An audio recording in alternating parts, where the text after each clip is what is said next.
Okay. Okay, now I can. Okay, as you all can see on the screen, there are 7 chapters in my book. Chapter 1 talks about the methodology, right, of how we think about the interdisciplinary field of science and Christianity, right? Because the methodology of science is very different, right, from the way we study the Bible, for example, right? So we have to think about how do we relate these very 2 different academic disciplines. So chapter 1 discuss these methodological issues, and also introduce what I'm trying to accomplish in this book, right? As I said earlier on, what I'm trying to accomplish is that I would like to show that there is in fact no conflict between science and Christianity, in particularly evolutionary science, right, which is mainstream the mainstream science in biology. Okay, so in chapter 1 I show how I'm going to show that there is in fact no conflict. And in chapter 2, I introduce a very important theological concept called the concept of divine accommodation, which is about how God communicate to us, right? Understanding this issue is very important for understanding how we think about the relationship between the Bible and science. Okay, so chapter 2, I talk about that. And then, so chapter 1 and chapter 2, as you can see, is more methodological, right? Talks about the background ideas and concepts, the methodology. And then in chapter 3, I talk about the specific issue of the time span of creation. As many of you would know, there are many Christians today who still hold on to young earth creationism, right? They think that God created everything in just a few thousand years, right? Now, in this chapter, in chapter 3, I argue that, in fact, the Bible does not warrant such a view. So if we interpret the Bible carefully, according to the proper methods of hermeneutics, which I discussed in chapter 1, right, the methodology, right, how we interpret the Bible. So if we consider the genre, the context, the meaning of the words, the grammar, and the background of the ancient biblical authors, right, these are important principles that we should use to interpret the Bible. So when we apply these principles to interpreting the Genesis text and other texts in the Bible, we find that the Bible does not actually imply that the universe and everything just began to exist within a few thousand years. Why? Because there are other possible and in fact plausible interpretations in accordance with those principles I mentioned just now, right? Say, for example, I discussed the functional creation view, which has been proposed by Old Testament scholar John Walton, right? I argue that this is a defensible interpretation of the Genesis text. And given this interpretation, the Bible does not actually say that everything just began in just a few thousand years. Okay, so I discussed this and other interpretations in chapter 3 of my book. And in chapter 4, I discuss the process of evolution. I discuss the scientific issues, the scientific evidence concerning evolution, and also whether this process is in conflict with the biblical doctrine of creation. Now, again, I argue that when we interpret the Bible carefully, we find that the Bible does not exclude the possibility that God might well have chosen to use an evolutionary process to bring about different living creatures. Andrew, can I interrupt? Sorry, can I interrupt you for a moment? Okay, sure. There is one thing that's preventing the students from joining. I was trying to communicate with them by phone. So they said they could not join it. So here's one solution I think I'm thinking. So because I made you a host, I don't think I don't want you to be interrupted. So can we find another way of sharing screen so that I can still continue to admit them? Let me try one other option. All right, so sure. Sorry, yes. because they were waiting to see you and to interact with you, and I have more than 5 students. I have like 10, 15, and there could be even more. Please just bear with me until I figure out how to do this. Sorry, no, not this way. Yeah, no worries. So I just pause first, right? Okay. So I was just trying to avoid. Okay, how can we? No, it shows. How can I change the host? Okay, I don't know how to do this. No, Is there anyone who can tell me how I can reclaim my host status? I don't know how. I don't know how to do that. No, Yeah, I don't know. not very sure as well. So okay. I can try. I think. Let me see. I have to go to your.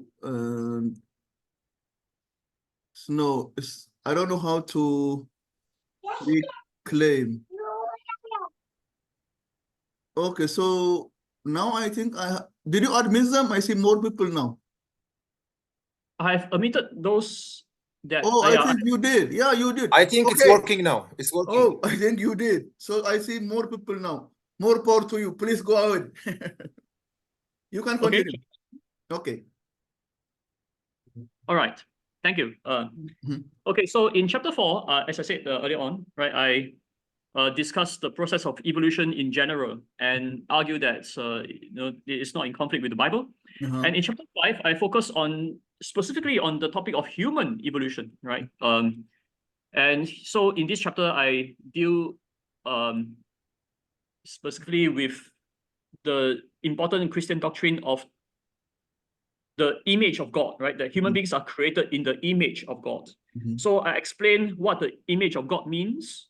And I argue that once we have a clear understanding of what the image of God means, we can see very clearly, actually, that there is no problem, right, with reconciling the doctrine of creation with evolution, right, where human beings are concerned. Okay, so that is the important point in chapter 5. And in chapter 6, I then discussed the issue concerning the time frame of our common ancestor.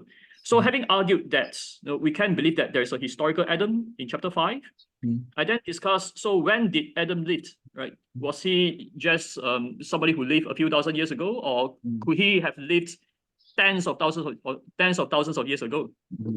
So those of you who have read the Bill Craig's book, I think you may know that Dr. Craig actually thinks that Adam lived 700,000 years ago, right? So that is very, very ancient, right? So in chapter 6, I argue that actually all these views are possible. It could be that Adam just lived a few thousand years ago, but it could also be that he lived 700,000 years ago. I'm open to all these possibilities. I argue that all these are open possibilities, and therefore, in either case, there's actually no conflict with the Bible, right? So that's my argument in chapter 6.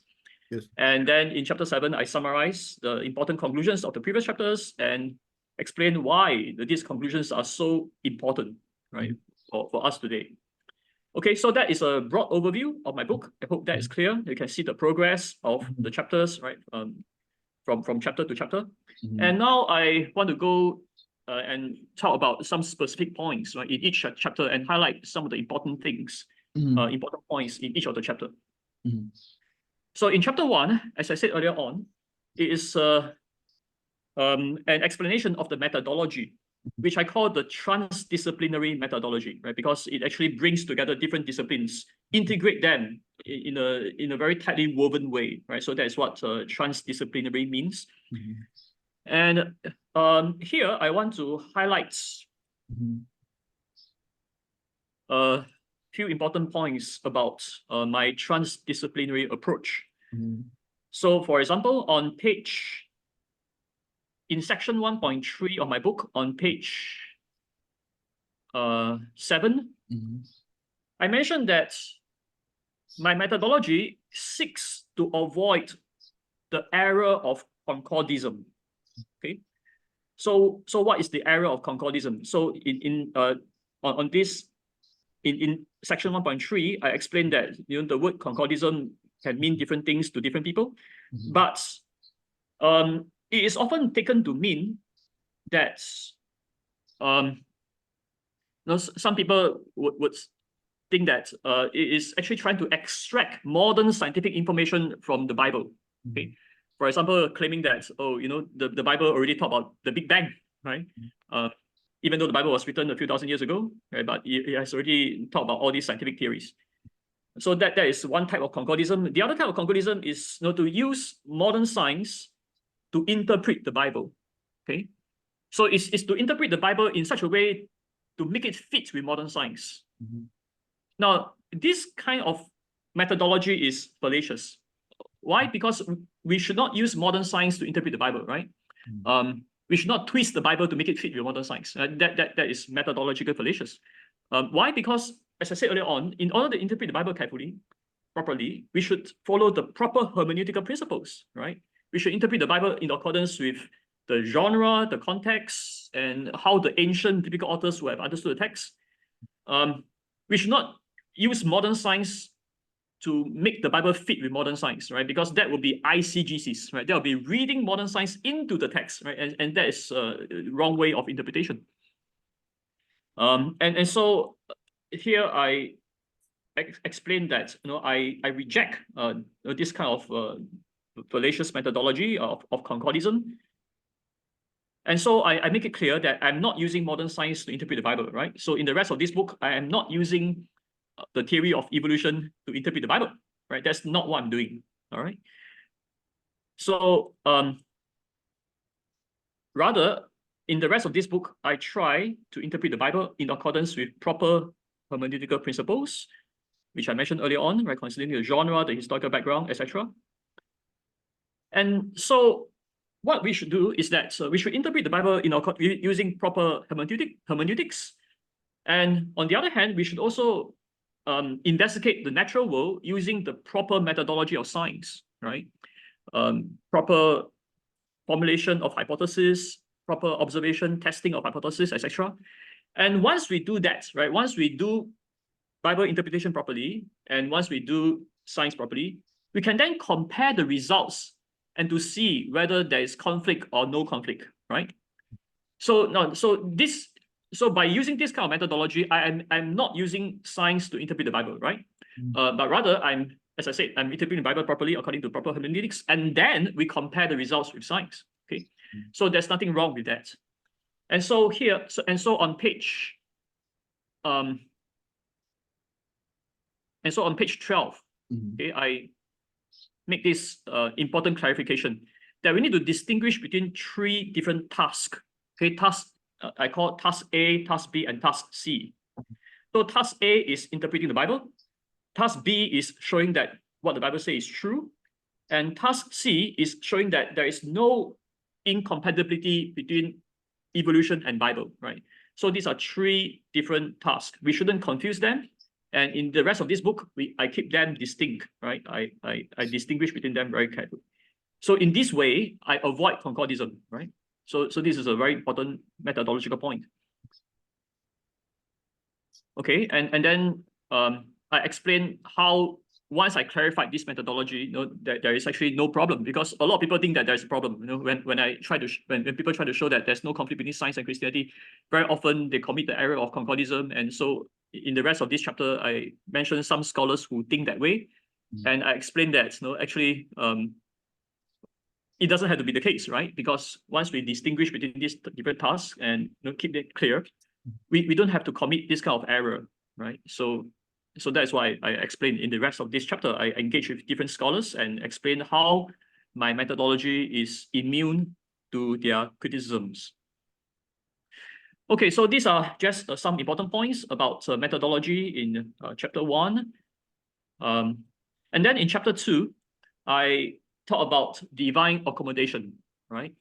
So the basic idea is that for an infinite God to communicate to finite human beings, God has to accommodate himself, right? He has to use the language that is understandable, right, to human beings. So it's just like an adult talking to, trying to communicate with babies, right? Now, of course, we cannot use adult language, right? Because the baby wouldn't be able to understand. So rather, for an adult to communicate with baby, right, the adult has to try to use baby language, right? Like the goo goo gaga or something like that, right? Try to make the baby smile and try to show that the baby that you love the baby. And likewise, for God to communicate with us, right? So he has to bring himself down, right, to a human level in that sense. And so, the analogy of using baby language, right? This is in fact taken from John Calvin, a well-known Christian theologian, as you all know. Right, so Calvin says that the Bible, for example, is like written in the kind of baby language in the sense, right? So, because that is necessary, right, in order for God to communicate to us. And so this is a very important understanding where we interpret the Bible, right? To think about when the Bible talks about the natural phenomena, right? We need to understand that it's accommodated to what people living a few thousand years ago would be able to understand, right? And therefore, we should not expect to find modern science, modern scientific language in the Bible, right? We wouldn't expect to find quantum physics, right, or computer science in the Bible, right? And likewise, we wouldn't expect to find evolution, right, in the Bible too, right? So, but and so I'm not saying that the Bible teaches evolution, right? But what I'm trying to say is that once we interpret the Bible carefully, in accordance with proper hermeneutical principles and in light of divine accommodation, we find that even though the Bible doesn't teach evolution, but it doesn't exclude evolution either, right? So that is my argument. Okay, so and in the rest of this chapter, I discuss different nuances concerning divine accommodation. I don't have time to talk about this in detail.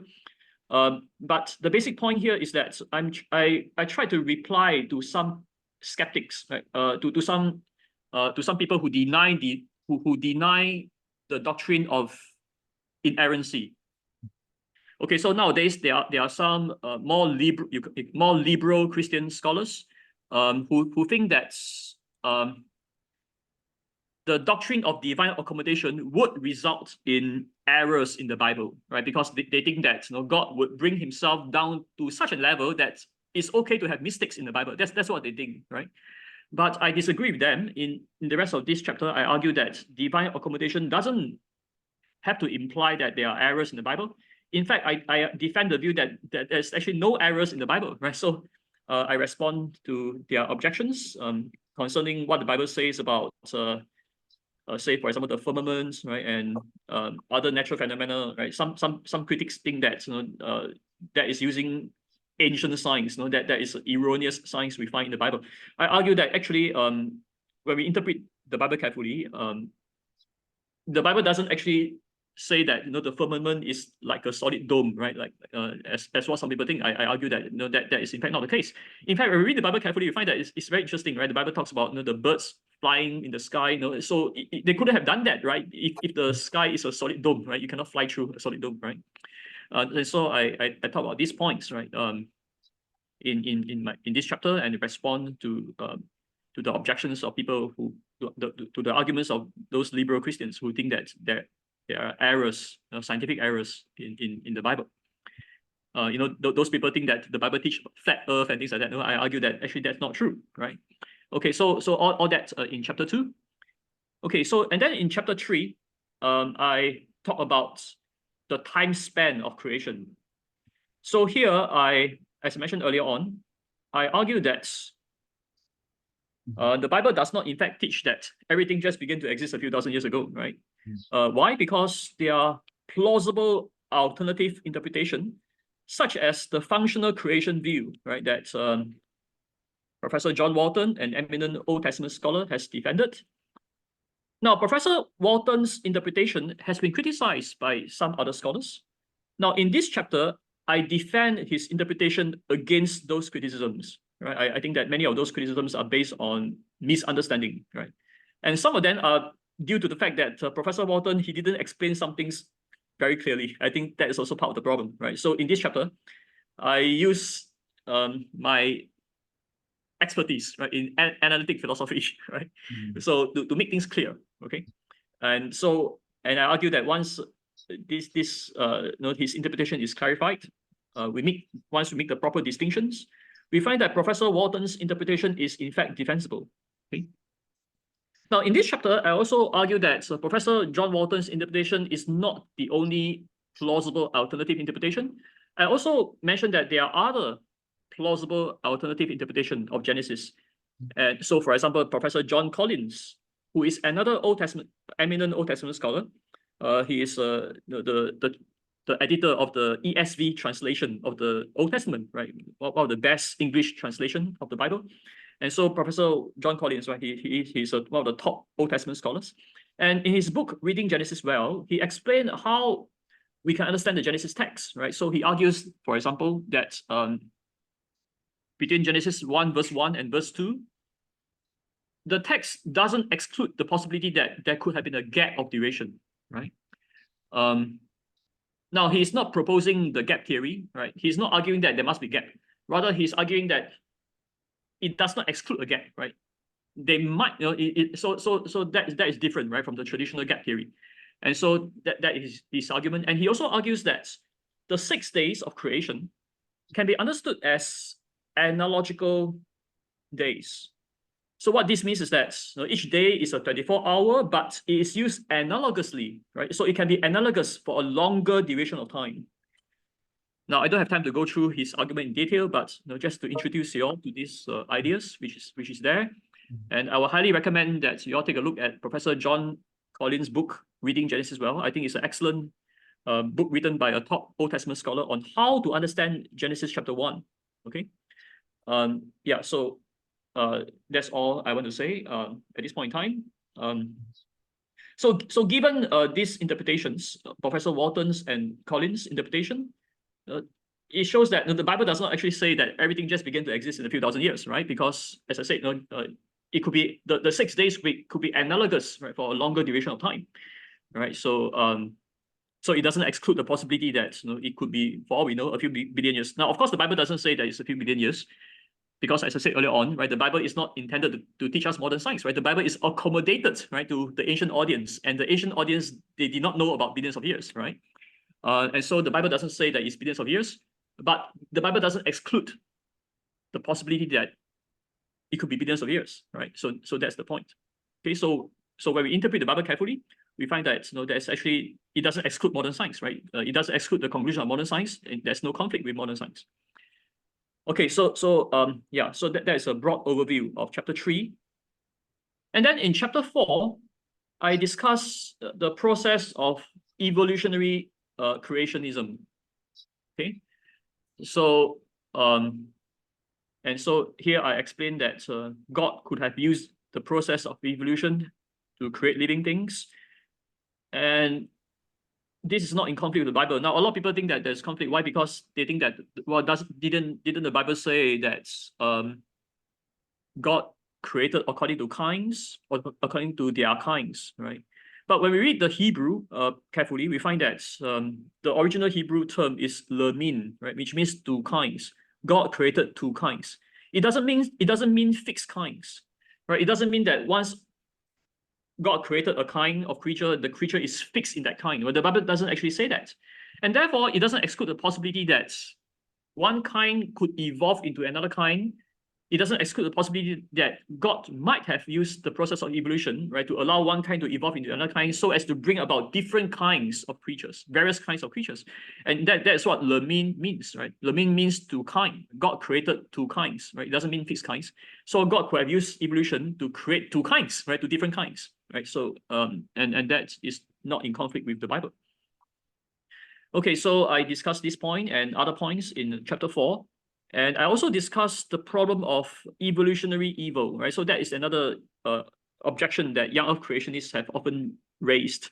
They argue that if there is evolution, if there was a long period of time, doesn't that mean that a lot of creatures have already died before Adam sinned? Now, isn't that a problem? Isn't to think that that there is so many deaths, right, that happen before Adam came on. Now, if that's the case, how can God still say that it is a very good creation? So I answer all those objections in chapter 4. I don't know whether we have time to talk about this or whether we need to talk about this, but perhaps you all have read some of these things as well elsewhere, perhaps in Dr. Craig's book or elsewhere. But I have a whole section that address this problem in chapter 4. Okay. If you have any questions about these points, we can talk about them later on. We will have about half an hour, right, for Q&A. Okay. But just let you all know that that's what I talked about in chapter 4. Okay, I addressed the problem of evolutionary suffering, right, in chapter 4. And in chapter 5, which is the chapter that you all have read, right? I think I talk about the creation of human beings. Okay. And so since you all have read the chapter, I don't have to say too much about it, right? But just to highlight the importance of understanding what the image of God means, right? So as I argued earlier on, once we understand that the image of God is not referring to our physical properties, right? It's not talking about our physical body resembling God. I mean, that's obviously not the case, because God is not a physical being, right? God is a spirit. Rather, the image of God refers to the functional aspect of us, right? Which is that we can represent God to rule and subdue the world, right? So when we read the context of Genesis, that's very clear. In Genesis chapter 1, verse 26, 27, where after God created human beings, he blessed them and commanded them to rule and subdue the world. So it is the functional aspect, right, that is of importance. And so we need to distinguish the functional aspect from the anatomical aspect. So what this means is that they may well be creatures who is anatomically similar to us, but who may not have the function, right? And if in that case, we shouldn't consider them to be theologically human, right? They wouldn't be considered as humans as the Bible defined it, right? Why? Because the Bible defined human beings in accordance with the image of God, which is referring to function rather than anatomy, right? So that is the important point, okay? And so once we understand these points, we find that there is actually no conflict with the view of evolution, which suggests that there are these anatomical Homo, which have existed long before, right? The Neanderthals, the Heidelbergensis, for example, those creatures, they may or may not have the function, right? In fact, according to our current understanding, those creatures that lived a long time before, we have not yet discovered evidence that that they could rule and subdue the world, right? In fact, they are very primitive in their function, in their behavior, based on what we know so far, right? They may be able to use stone tools or start fire and things like that. But that is not the same as having an awareness of the creator God, right? And being able to represent God to rule and subdue the world, which is what the image of God means. Now, I'm not excluding the possibility that in the future, for all we know, we may discover evidence that, well, maybe even the Heidelbergensis 700,000 years ago, they are already aware of a creator God, right? Now, of course, there's no such evidence yet, right? But I'm open to the possibility that people may discover this evidence in the future. But since no such evidence exists yet, right, I think we also should be open to the possibility that, well, Adam may not have lived so long ago, right? And that's why in chapter 6, I argue that Adam could just be somebody who lived just a few thousand years ago, right? Because based on current evidence, we know that this awareness of the creator God, the worship of a creator God, is just a few thousand years old, right? It just started a few thousand years ago. Now, as I said earlier on, it could be that it started further back for much earlier, right? Who knows? In the future, scientists may discover further evidence that suggests that it started tens of thousands of years ago. So I'm open to the possibility, right? But my point is that at this moment in time, there's no good reason, no good evidence to exclude a more recent Adam view, right? I hope you understand my point, okay?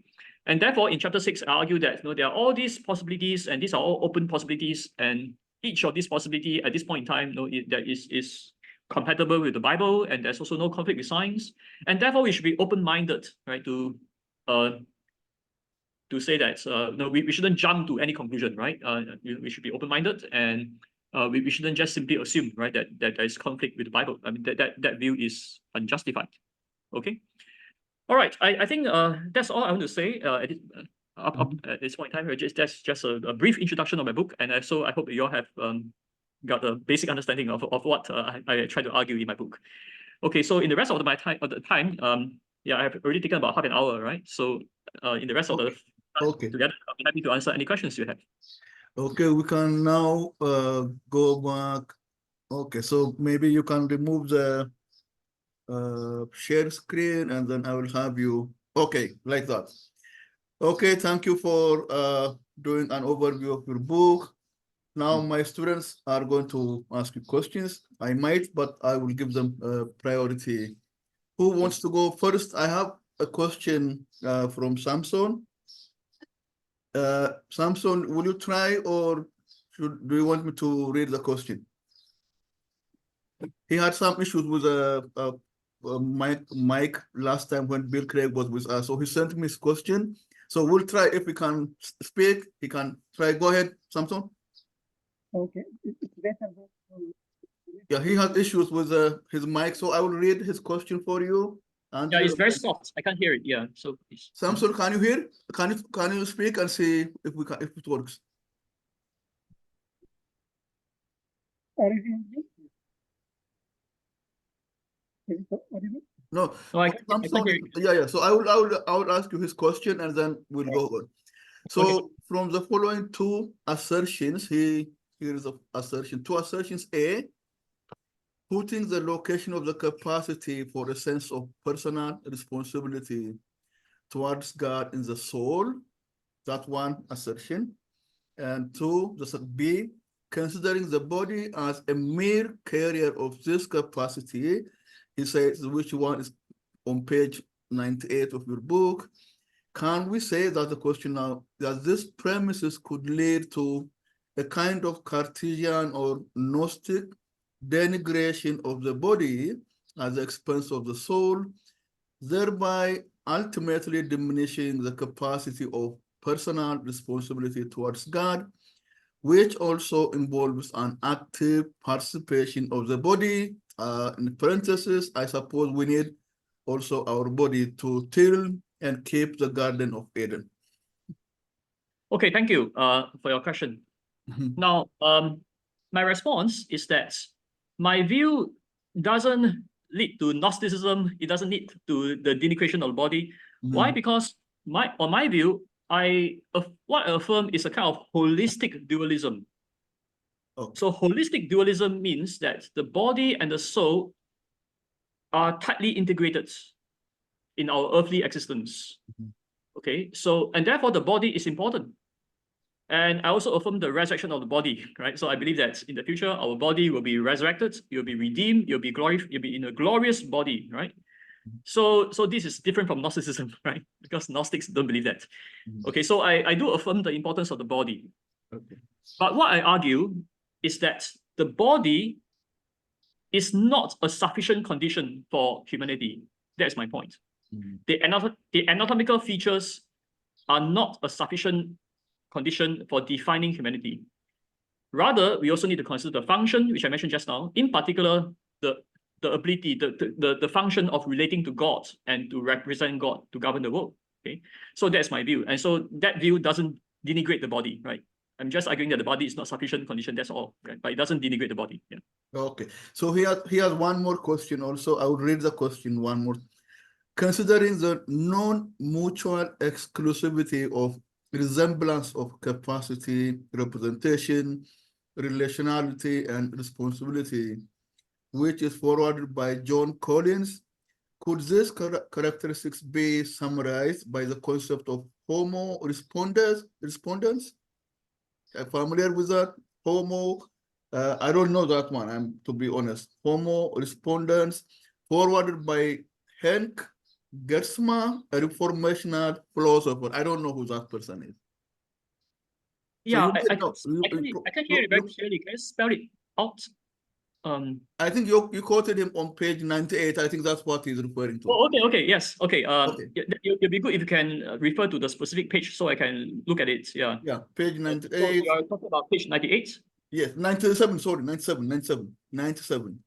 Okay, hold on for a while. The reformational philosopher Henk Gersma. Oh, Kant. Yes. Immanuel Kant. Henk, Okay. Henk, H-E-N-K. Henk, H-E-N-K. Gersma, I think that Dutch name, Geertsema, Gersma. I never heard of him before, so I don't know.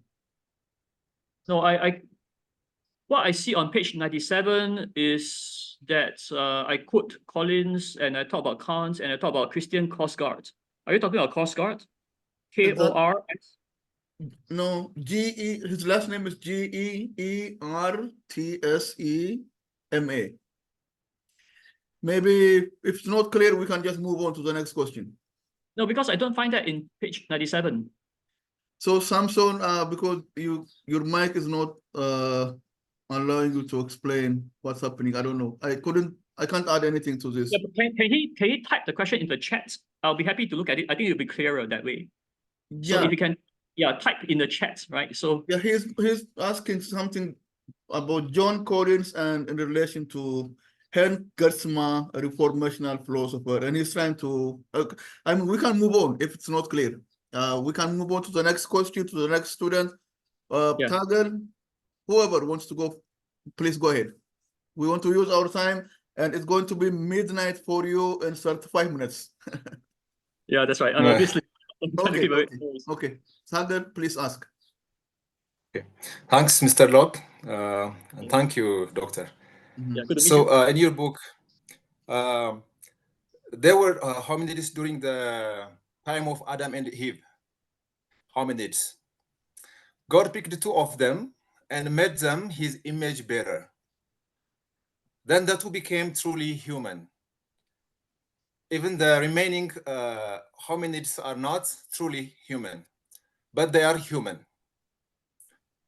I mean, somehow this procedure makes sense in a way that Neanderthals extinct because of various reasons. You mentioned that in your book. Among these reasons, interbreeding and fighting with Homo sapiens are mentioned. So this act will raise a moral and justice question as why God pick a couple among those many hominids. This is one, and this also raises another question: that do the hominids understand?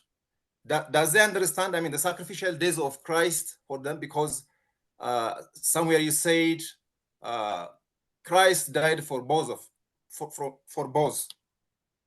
So I mean, these are two questions. The first one is this act raises a moral and justice questions as why God picked a couple among those many hominids. Yeah, thank you for your questions. These are great questions. Now, before I answer your question, I want to make a clarification because just now you say that on my view, no, they are true humans and they are humans, right? But I want to clarify Yes. by saying that what I'm saying is that there are humans and there are non-humans. So on my view, those people who have no image of God, they are not humans. No, they are not humans at all. They are just anatomical homo, right? But they are not humans. Okay, so yeah, I hope that's clear. So because I try to avoid saying true humans and humans because that is very confusing, right? So I'll just say that they are not humans. Okay, they are not humans. Okay. Now, so now I'm okay. Let me go on to answer your two questions. So your first question is okay. So for those which are not humans, right? Those anatomical homo, is it unfair for them, right? Why God only choose two, right? And then leave the rest as leave them as non-humans. Exactly. Yeah. So my response is that we can think of those non-humans, anatomical homo, just like animals, right? I mean, we can also ask the question, why God create animals? Why God create pigs or tigers and lions? Why God doesn't give them the image of God, isn't it? Right? Why tigers cannot represent God to govern the world? Why tigers don't have the image of God qualities? Yes. Now, my answer is that God doesn't have to give the image of God to all the animals, right? God doesn't have to. There's no obligation for God to create tigers in His image, and it wouldn't be unfair to tigers, right? Why? Because the idea of justice and responsibility is related to the kind of capacities that creatures have, and so God wouldn't require tigers to fulfill the responsibilities which they can't fulfill. And that doesn't mean that God is being unfair to tigers, because tiger can still live a fulfilling life in accordance with the capacity they have, right? So God, what I'm trying to say is that God has different purposes for different creatures that He creates, and they can still live fulfilling lives in accordance with the capacity that they are given them. Okay, and this relates to the second question you asked, which is about redemption. Did Christ die for all right? I think that's your second question.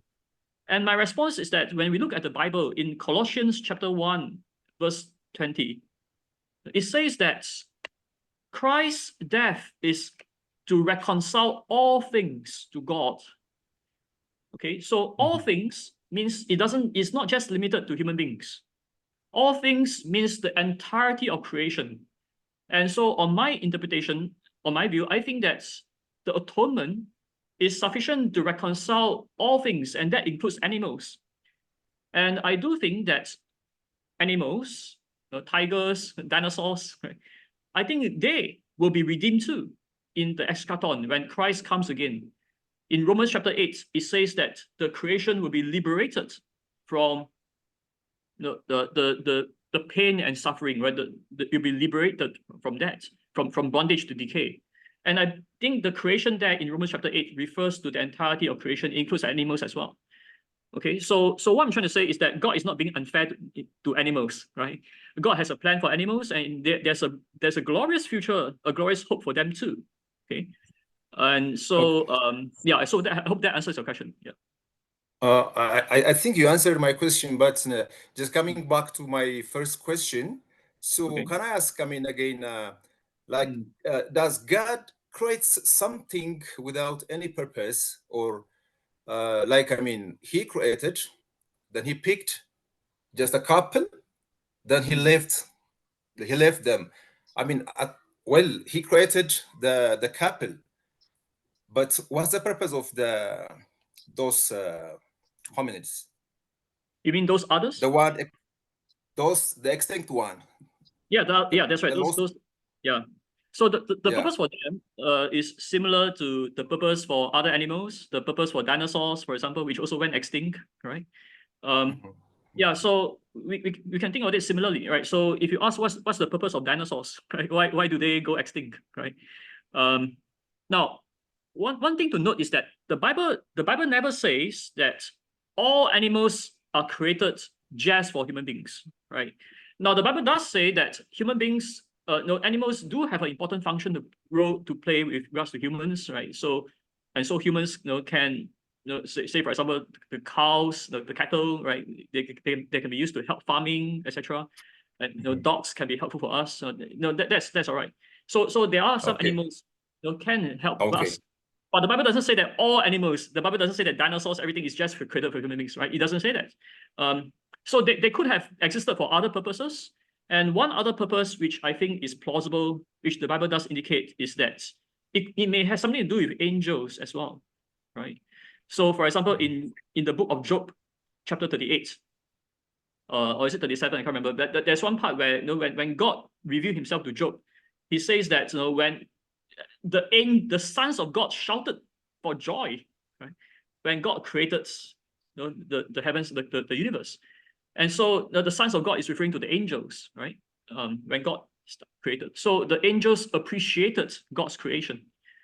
So I think this indicates that, some parts of creation may have something to do with angels. I think that is a plausible possibility we need to consider.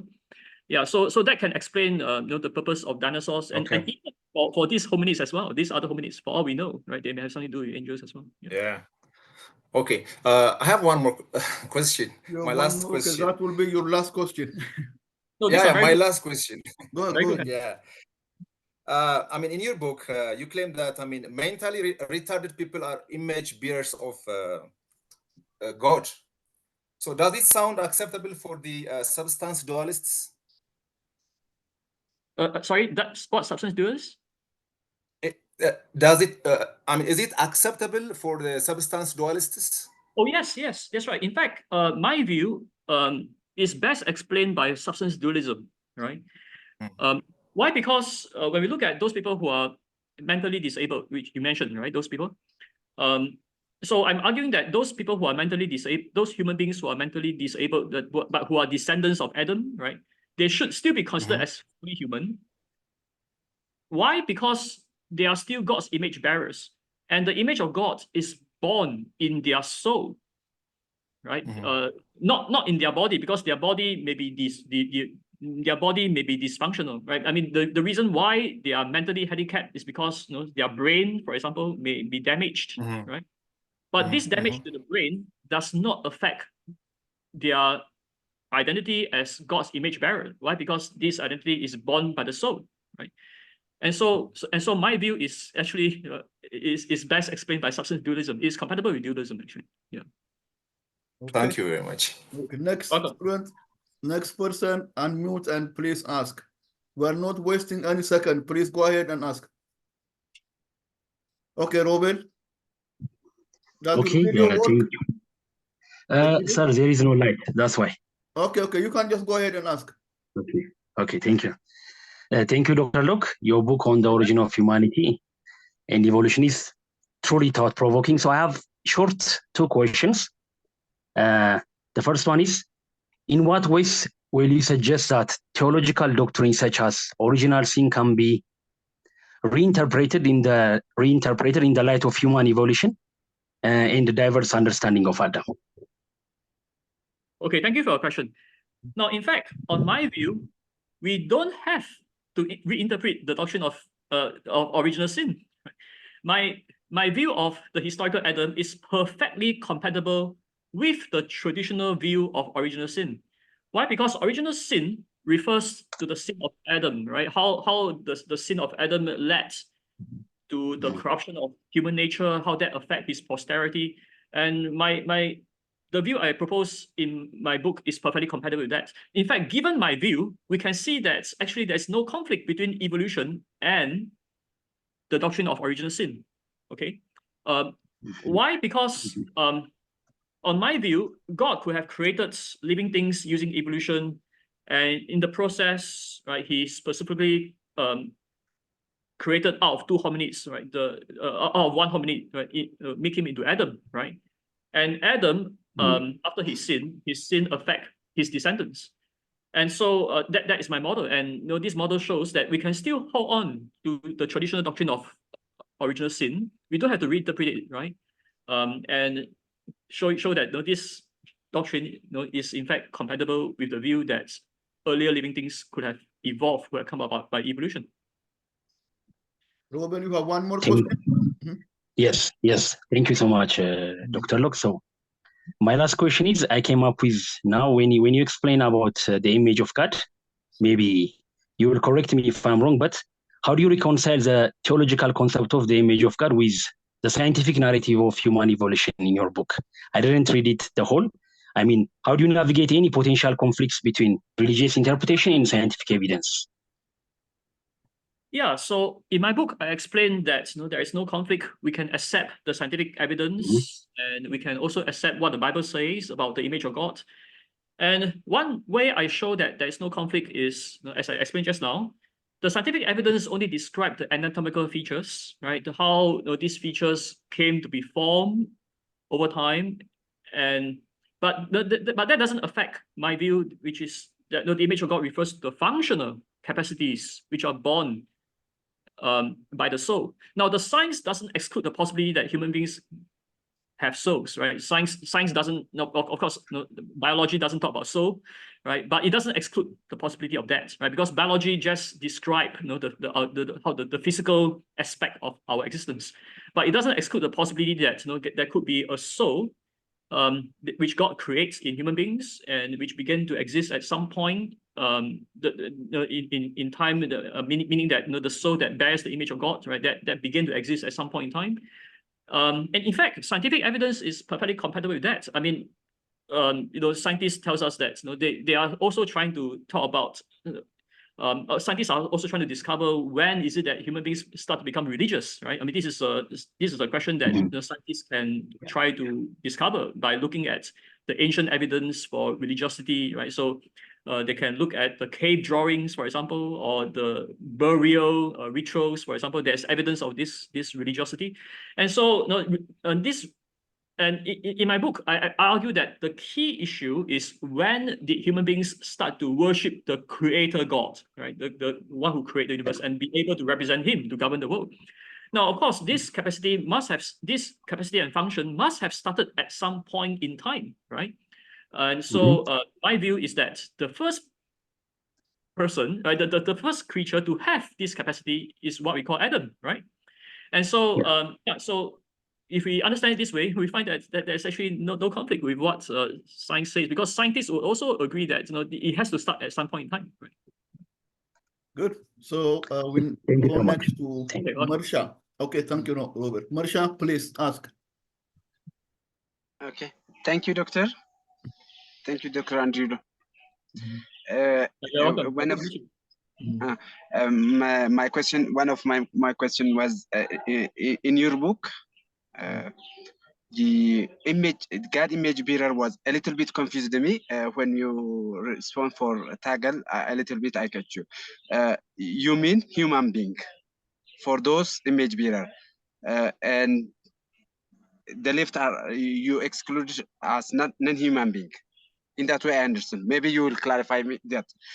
My question is that you said in the beginning, science and the Bible is not in conflict. The traditional view we had about Adam is the Homo sapien, like this one, full human. From the evolutionary theory, we see that Neanderthal, or from if you go back, it doesn't look the knowledge what we have now. So how you bring together, there is no conflict, because through evolution we are not changed from the Bible. Evolutionary sense, through evolutionary we get back to this position. But in Bible we are created as full human being, as what we know traditionally now, Homo sapien. Is that not conflicting? Or what do you mean by not conflicting when you say that? Okay, thank you for the question. All right, so let me try to clarify my view in relation to what you say about the traditional view of humanity. Okay, so because just now you mentioned that the traditional Christian view is that human beings are human beings, right? So now I would say now, of course, that is the case. Why? Because the traditional view, if what we talk about the traditional view is, of course, the view that came down from early Christians living 2,000 years ago, right? From the early church fathers until today, right? Now, of course, the early church fathers, they didn't know about the theory of evolution, right? And so they would assume that all the creatures who have this anatomical feature, right, who look like a Homo sapien, right, they are all human beings, right? Because they don't know about theory of evolution, and during their time, everybody that appears like that are human beings, right? And so and that's why they say what they say, right? But that does not.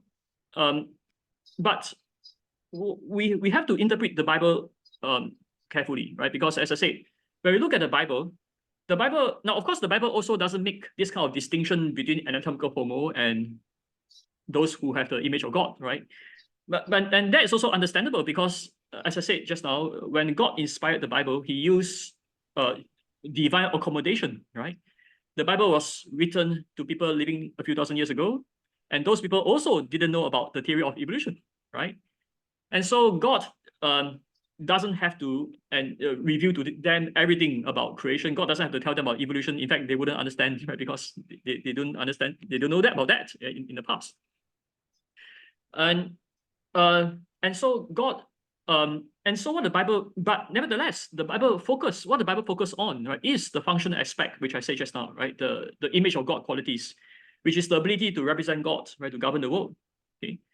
And so this does not exclude the possibility that we may discover that there may be some creatures who have the similar anatomical features as us, but who may not have the image of God, right? Now, of course, as I said, the Bible doesn't talk about this, but what I'm saying is that the Bible doesn't exclude this possibility. Now, in fact, nowadays, when we talk about AI, artificial intelligence, and robots, in fact, it is also very easy to think that, in fact, in the near future or even now, that the scientists can already create robots who can look exactly like us, right? Robots looking like us. Now, does it mean that these robots are human beings? I mean, they look at us, right? But they can look exactly like anatomical Homo sapien, right? But doesn't mean that they are human beings. Now, of course, they are not human beings, right? Because we will say, you know that robots don't have soul, right? They don't have the image of God, right? They are just metal pieces put together, right? And so they can look similar to us, but it doesn't mean that they are human beings. And who knows in the future, right? Scientists may be able to create artificial cells. You know, they can be able to even create creatures that really look biologically like us, but doesn't mean that they must be human beings. Now, again, it might not be the case, right? Because again, who knows, right? They may or may not have souls, right? I mean, those things. So we cannot just simply go by anatomical features alone, right? So what I'm trying to say is that now, if in the future, scientists create things that look physically like us, would that contradict the Bible? Would that contradict the traditional Christian view, which you mentioned just now? Well, I would say there's no contradiction, right? Because the traditional Christian view, as I explained, is the view that is written to people a few thousand years ago who doesn't know about evolution, but it doesn't exclude evolution, right? It doesn't exclude the possibility that in the future, people may be able to create things that look physically like us, but who may still not have the image of God, right? Who may not have the soul. And if that's the case, then what is the problem with saying that, right? In the long distant past, there were creatures who look physically like us, but who doesn't have the image of God, right? I mean, I also see that there's no problem in that case as well. Okay. And so I hope that answers your question. I don't know whether what I say is clear. Marsha, you have one more question? Okay, so Marsha is done. Abraham, I think you are next. Okay, thank you. Okay. My question is, I've been watching a video or a response video from Dr. Craig to John Locke, Okay. and I got a question for you.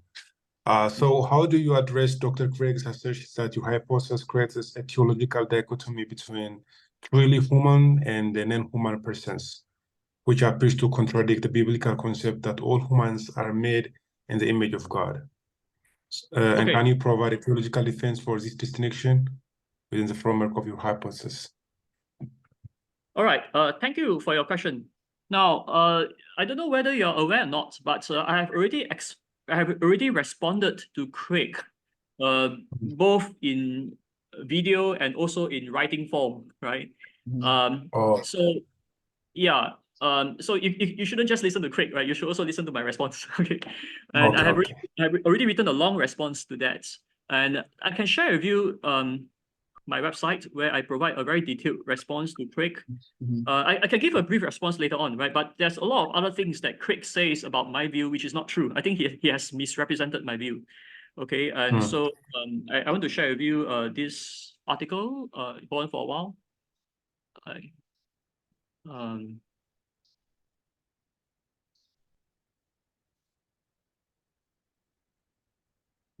Sharing. Okay, yeah, I got it now. Okay, so I'm going to paste this. Can I paste it on the chat box? Let me try. Sharing again. Chat box. Is there a chat box? Sharing, I think I can't do anything here. Oh.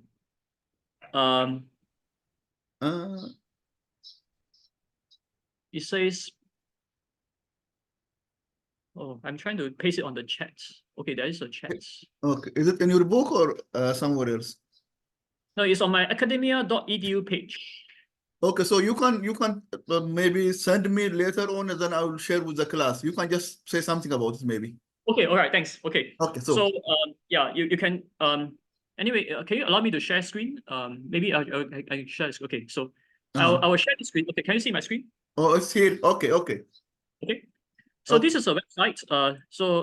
This is my personal my academic website on academia.edu. And you will find this article reply to reviews of the original. Right? So in this document, you'll find that I give a detailed response to Craig. Okay. So I will send. So the link is here. I think I'll send to Tedla later on, and Tedla can forward to the rest of the class. Great. Yeah. But very briefly, in response to the specific question you asked just now, right?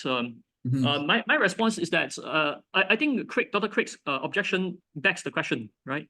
Because he is assuming that all the other anatomical Homo are human beings, which as I say, I deny, right? On my view, they are not human beings, they are just anatomical Homo.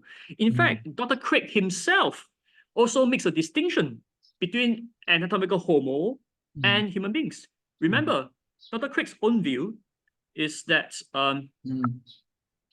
Adam was Homo heidelbergensis, right? Okay, that is Dr. Craig's own view. So what his view imply is that the earlier Homo, those Homo which exist before Homo heidelbergensis, such as the Homo erectus, for example, right? Those are Homo, but they are not human beings, right? So you find that Dr. Craig's view also faced the so-called same problem. I don't think it's a problem, right? But he also faced the same issue as my view, right? So this is something that Dr. Craig he didn't realize, when he asked, when he raised this objection against my view. Actually, his own view also faced the same objection, right? And I think his answer to the objection is also the answer that I'll give, right? Which is that human beings should be defined in accordance with the image of God, but not in accordance with anatomical features, right? So I think that's the problem with Dr. Craig's objection. Okay, Abraham, do you have one more question or Thank you. you have one? No, I don't. You're done. Another Yeah. student, we have some more minutes before Andrew leaves. Another student, please ask. Saga, you said you raised your hand, I think. Yeah, You did? but Please go ahead. Since the article is already, since I didn't see the article from the Dr. Andrew Loke, I was just asking, I was planning to ask what the response of Dr. Andrew Loke. By the way, before I raise some question, Dr. Andrew Loke, thank you very much. You sacrifice your sleeping time, I think. And I really impressed by your background. It's very it's not common to find someone so well versed in both scientific and religious perspective. Your book, The Origin of Humanity and Evolution, has generated a lot of interesting discussion about how science and faith can coexist. I appreciate you bringing this important question to the forefront. Since you already respond to Dr. Craig's, I have to see your article. But in case my response helped to Dr. Craig's, you can correct me just as a suggestion to your view. According to Dr. Craig, Dr. Craig suggests that your view risks dehumanizing past hominoids who were very much like us simply because they were descendants from Adam. And Dr. Craig suggests, but in my supporting your arguments, supporting your view, even those people who are just expected to be dehumanized, those people existing before Adam and Eve that you already mentioned, I just assume those primitive people looking ahead of time and assume that the new humanoid that is being completed by the end of this year, according to Elon Musk, those humanoids that has the alpha folds that already programmed with a deep mind which predicts the 3D structure of protein. Those humanoids, then these new humanoids, the primitive people, if they see these new humanoids that are created ahead of time, they may assume that they are created in the image of God, since they have fulfilled the intelligence capacity and different skills. So they could assume that these new humanoids that are created may be completed by the end of this 2024. Does that somehow help us to let us understand those primitive peoples that are found before Adam and Eve? Somehow does it somehow supports your view, the things that I'm trying to say? Yes, thank you. Very interesting question. Yeah, thank you for encouragement. Well, it's by God's grace. Yeah, thank God. Yeah, and thank you for encouragement. Now, your question is very interesting, right? So you're using the idea of this humanoids, right? That Elon Musk is trying to create and help us think about those early Homo, right? Who existed before Adam.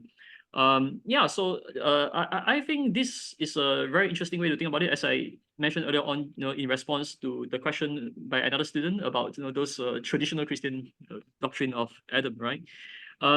Yeah. So it could well be that in the future, like Elon Musk and other scientists may be able to create this kind of humanoids with human features, but it doesn't mean that they will have a soul, right? I mean, they may appear functional, they may have a lot of functions that human beings can have, but it doesn't mean that they will have a soul that can exist beyond death, that can exist even if their body dies, and that soul can relate to God in a relational way, can represent God to govern the world, can become Christ-like. It doesn't mean all that, right? And so what I want to argue is that likewise, those other earlier Homo, right, they may also not have a soul that is created in the image of God, right? They may or may not have souls. I mean, it's a debatable question whether other animals have souls or not. I mean, different Christian theologians have different views, right? So tigers may have souls, lions may have souls. Some have argued that way, and I think that it is possible that animals may have souls, but even if they have souls, their souls are not created in the image of God, right? And so yeah, so likewise, I would argue that those earlier Homo, they are even if they have souls, their souls are not created they are not in the image of God, and so they should still not be considered as humans in that sense. Yeah, even though they may look similar to us in some respects. The final question, just to summarize your views, what is the theological implication of your view in general? Well, the theological implication of my view is that, now, first of all, I want to make it very clear that my view is not racist, right? Because Dr. Craig, he accused my view. He says that my view is racist. Now, I think he has totally misrepresented my view, right?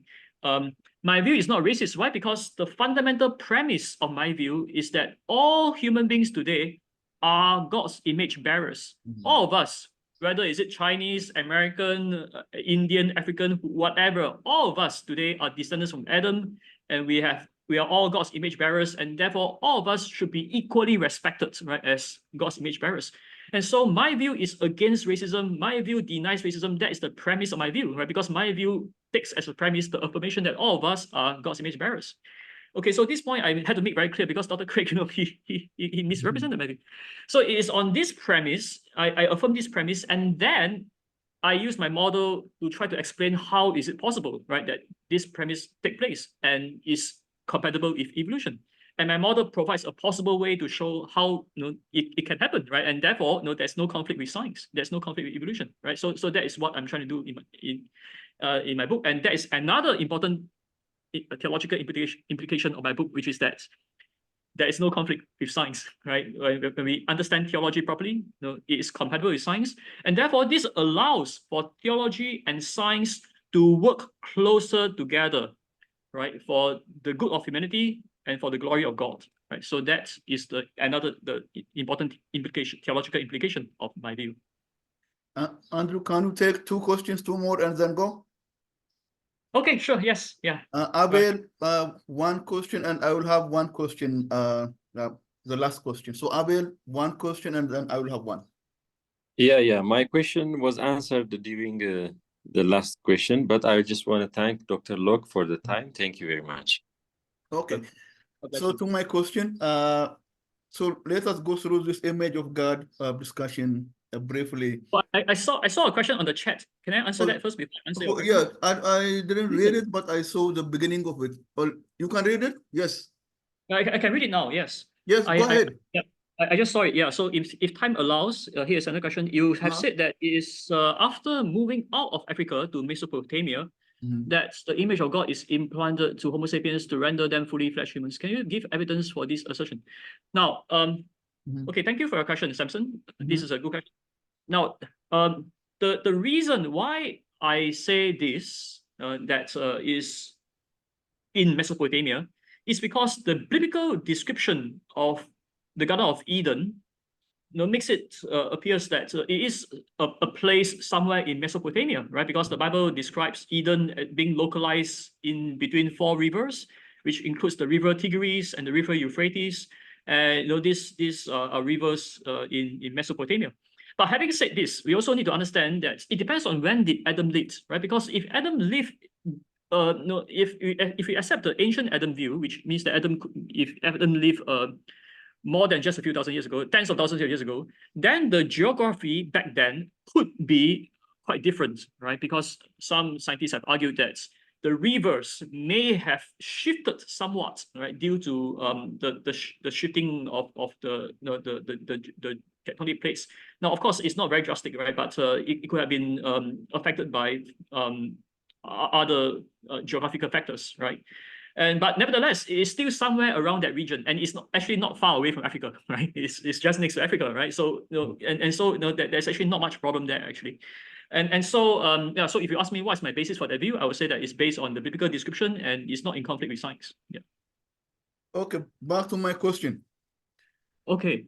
So there is another one, but Yeah, I promise to end this at midnight. Okay. So I don't want to keep going. So I will just ask one question and then you'll go. Okay, all right. Okay, I'll leave it up to you. so based on your understanding of the image of God as functional, so the function you describe, which is familiar, is fine. But what happens to our image in the next life? The next life after this life, is it going to change? So God's essence doesn't change. God is eternal. God doesn't change. Yes, whoever God is, it remains the same. So we are creating God's image. That must be something that we share with God. And then if that is reduced to mostly function and dominion in this world, we are not going to continue to be, have this dominion, function in the next life. So what happens to our image in the future? Well, I think that our image will be more completely fulfilled in the eschatology in the future, right? So because what the Bible portrays is that when Jesus Christ comes again, and there will be the Bible also talks about a new heaven and a new earth. Okay. Right? Yeah, so I think we'll be ruling over even greater expanse in the future kingdom.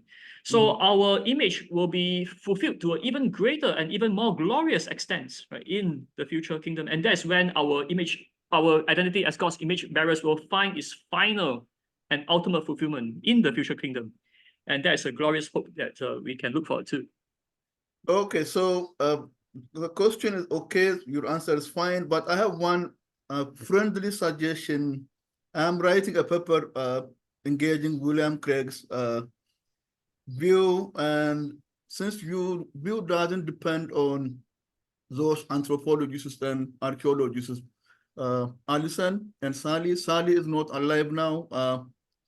Brooks, Alison, she is alive. I'm communicating with her. So I have this concern about using the abstract thinking, symbolic behavior, all those behavior of modernity, human modern behavior. So I had a communication with Alison. Oh, okay. But before I started communicating with her, I read the article, and this is kind of a warning, since when you are writing in the future, and then I'm going to call out, Bill Craig, he did something I don't think is right. So this is from the paper you quoted and also Bill Craig quoted. For Bill Craig, this is like a pillar, one of the pillars of his work, not for you. You just quote whenever there is a need to engage. Yeah. But for Bill Craig, he uses those human-making characters from Alison and also Salif. And if he loses that, his work is going to be greatly damaged. So here's what they wrote. I'm reading from their original paper, and then I communicated by email to confirm. Here is from the paper I'm reading for my students as well. It says like this. In this paper, this is from the conclusion of the paper. In this paper, at the risk of being a small background, They wrote that paper, which is the most widely cited paper in the journal's history. Okay, so to respond to racists who were making a case that Africans in early development, they didn't have anything archaeologically speaking. So there must be some mutations that happened somewhere else. And that explains why there are archaeological evidence for cognitive abilities elsewhere, not in Africa. So Alison and Sally, they spent years working in Africa as archaeologists and as paleoanthropologists. They call into question the revolution that wasn't. That was the title of the paper. And there was some issue, a serious issue. And those who work in this tradition, they have changed their view because of that article. And it's like this. In this paper, as a risk of being labeled as Eurocentric ourselves, they are white, of course, we have used standards for behavioral modernity derived from the European record, because these criteria are universally recognized and are frequently repeated in the literature. We see this as a necessary initial exercise in the shading of an inappropriate paradigm, and believe that the more interesting and fruitful era of research into the questions raised here has only begun. The behaviors unique to Homo sapiens are to be discovered, not prescribed. It's not really reasonable to expect all early populations of Homo sapiens to have made bone tools, eaten fish, or used paint. And this is the most important part. Our lists of modern behaviors are derived from populations living today, or those alive in the relatively recent past, who all are or were products of their evolution and history.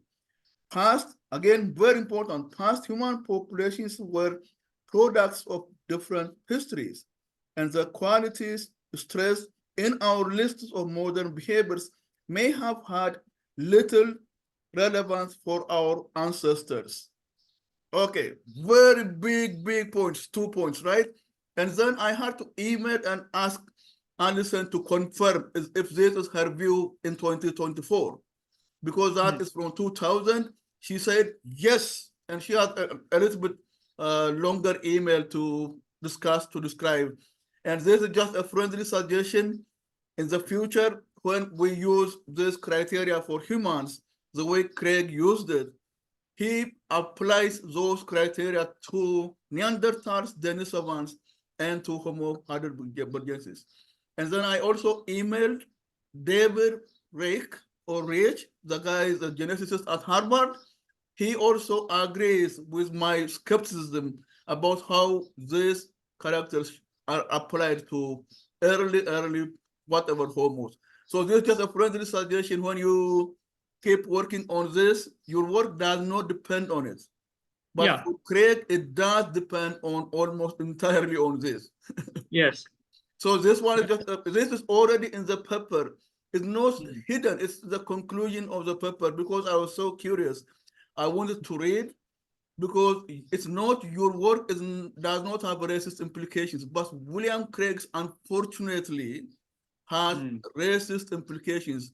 He's not racist. I have no reason to believe that he's racist, but he walked into this debate about racism and how racism influenced work on human origins, and a response to those who gave like little place for Africans. There, he was using that response from a Eurocentric perspective. He applied the same thing without even taking care of what the debate was about. So this is very important. I'm going to work through this. You are going to read my paper, and of course we already communicated. And I will also send to Bill Craig for the future when he talks about this view. I'm going to send this for publication so that people should pay more attention to what the debate is among scientists. And one more thing, and David, as the author of this book, already you have cited him, book. Yes. So he said, I had a question for him.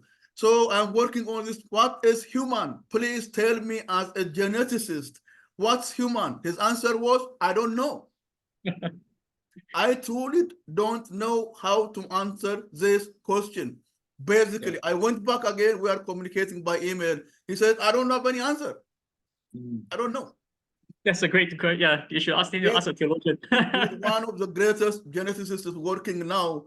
And he said, I don't know. I've tried to explain this. And his one point, he said, molecular explanations for human modern behavior, we don't have any evidence for it. I don't know. I kept asking him, please. He said, I don't know. So he kept 2 emails saying, I don't know, please. I don't know. So the only thing I have is in my book, and he showed me the page. By email, he confirmed saying, I don't know. But you know, that's not how William Craig is using the material. The material should be used with a lot of caution, care, and we're building theology also, building theology based on dubious scientific data. That will really be bad. So you have a scientific background, a science background, and you are using them properly. I'm not criticizing you now, but this is a very important for Bill Craig to pay attention to. I raise this so that my students can also hear. So if you want to say like in 1 minute, anything by way of response, and then fine, or otherwise you can go, of course. Is that cool? Okay. Yeah, thank you so much, Tedla, for sharing this information and sharing your interaction with these scientists. Yes. Yeah, it's good to clarify with them. Yes. And so as you pointed out, in my own work, I have been very careful, right, not to base my views on the views of scientists, Yes. right? Because I actually base my view primarily on the scripture, actually, right? When we talk about human beings, how we understand human beings, how we define human beings, the image of God, how we understand it, right? We should try to understand the Bible properly, right, and use that as a basis. And so, the Bible doesn't change, right? But the views of science, we can find it will change, keep on changing, right? So, and in fact, the science itself doesn't give us a clear answer, right, to what is human, right? So they need to ask us, right? We theologians, right, can tell them, right?